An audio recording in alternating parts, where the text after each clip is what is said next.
What do you mean by constructivism? While explaining its concept, describe the planning and development of learning experience. OR. Describe the theory of constructivism. OR. Write a short note on the concept of constructivism. Meaning of constructivism. It is a new approach in education. It is a child-centric approach.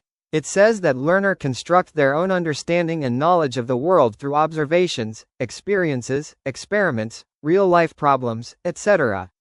It is learning by doing. Constructivists assume that the learner constructs his knowledge on the basis of his interaction with the environment. Constructivist teachers encourage students to constantly assess how the activity is helping them gain understanding and knowledge. By questioning themselves and their strategies, students in the constructivist classroom ideally become expert learners. This gives them ever-broadening tools to keep learning. With a planned classroom environment, the students learns how to learn. Constructivism is based on the concept that learning is the result of mental construction. It is helpful in increasing thinking power of the learner. It prompts students to formulate their own questions, i.e. inquiry. It allows multiple interpretations and expressions of learning, i.e. multiple intelligence. It encourages group work and the use of peers or resources, i.e. collaborative learning. In constructivism classroom, children learn more and enjoy learning more when they are actively involved, rather than passive listeners. The focus tends to shift from the teacher to the student. The teacher functions more as a facilitator who coaches, mediated, prompts and helps students to develop and assess their understanding and learning. One of the teacher's biggest jobs becomes asking good questions. Characteristics of constructivism. Learning is constructed. On the basis of previous knowledge of learner, we construct or we create new knowledge. Here previous knowledge works as raw material for the new knowledge. It connects past experiences with new learning. Learning is active. It is a child-centric approach. Here, learner is very active, attentive, alert. Teachers serve as facilitators, monitors, guides, coaches and tutors. The learning activities require the students' full participation, full contribution, full involvement in decision-making. Here students are free to explore, experiment, ask questions and try things and talk about their activities. Students also set their goals according to their potential. Learning is reflective. The teacher helps create situations where the students feel safe questioning and reflecting on their own process, either privately or in group discussion. The teacher should also create activities that lead the students to reflect on his prior knowledge and experiences. Talking about what was learned and how it was learned is really important. This process makes them experts of their own learning. Collaborative learning. Under it, students work together and learn from each other. The constructivist classroom relies heavily on collaboration among students. Here learners learn things not only from themselves but also from their peers. When students work together, they can pick up strategies and methods from each other.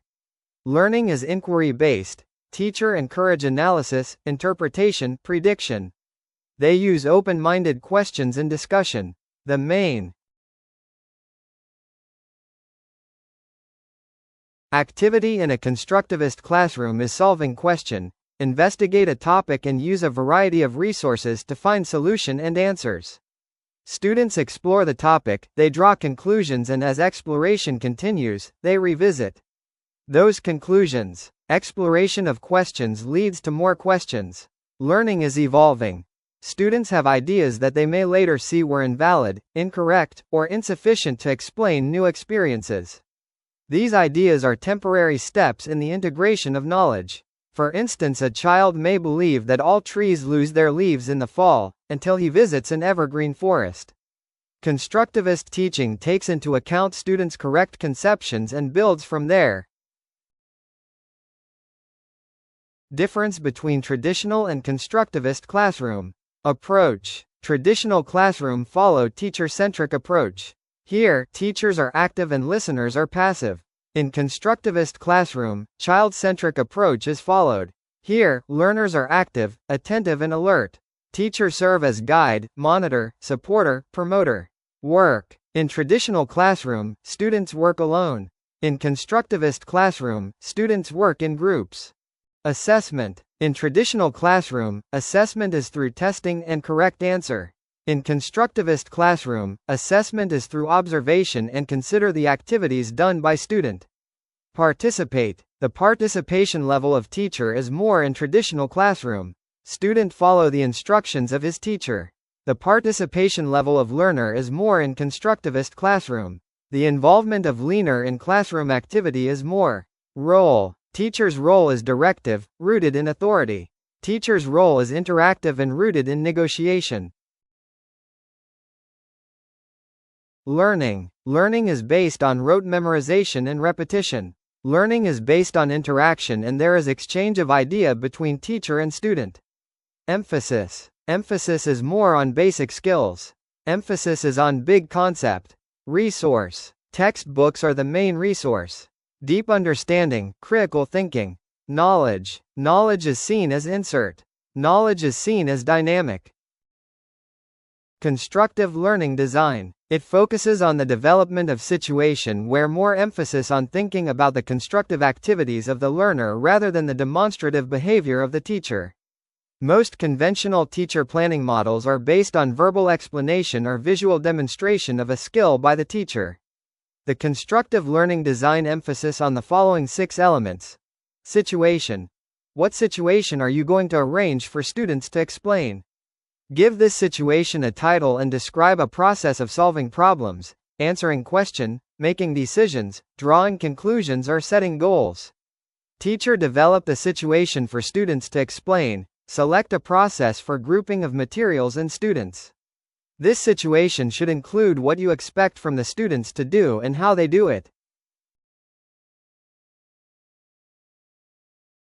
Grouping. There are 2 categories of groupings. How are you going to make grouping of students? As a whole class, individuals, in collaborative thinking team of 2 or more, and what process will you use to group them? This depends upon the situation you design and the material available to you. Asterisk. How are you going to arrange grouping of materials that students will use to explain the situation by graphically representation, numerically describing or individually writing about their collective experience? How many sets of materials you have will often determine the number of student group you will form. Asterisk. Bridge. This is an initial activity to determine students' prior knowledge and to build a bridge between what they already know and what they might learn by explaining the situation. This might involve such things as giving them a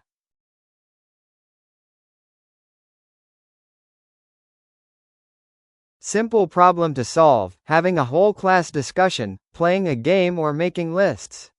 Questions. You need to anticipate questions from students and frame other questions to encourage them to explain their thinking and to support them in continuing to think for themselves. Questions should take place during each element of learning design. What guiding question will use to introduce the situation, to arrange the groupings, to set up the bridge, to keep active learning going? Exhibit. This involves having students make an exhibit for others of whatever they made to record their thinking as they were explaining the situation. This could include writing a description on cards and giving a verbal presentation, making a graph, constructing a physical representation with models, and making a videotape, photograph or audiotape for display.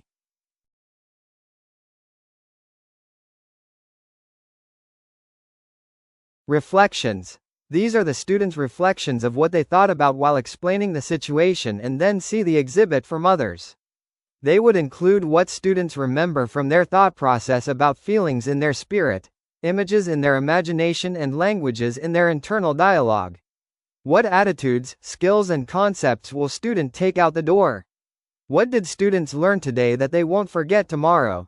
What did they know before? What did they want to know and what did they learn? Steps to control the elements.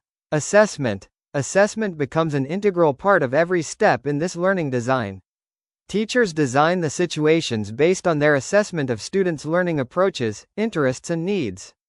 Teachers design a process for groupings based on their assessment of materials of available and desired mixture of students. Teacher design questions to trying to learn. Teacher arrange an exhibit for students to record what they thought and submit it to others for assessment. Asterisk applications. The planning approach we are proposing is based on actively engaging students in situations that involve collaboratively considering their own explanations for phenomena, resolutions to problems, or formulation of questions. Thank you for watching. Don't forget to like, subscribe, and share for more videos.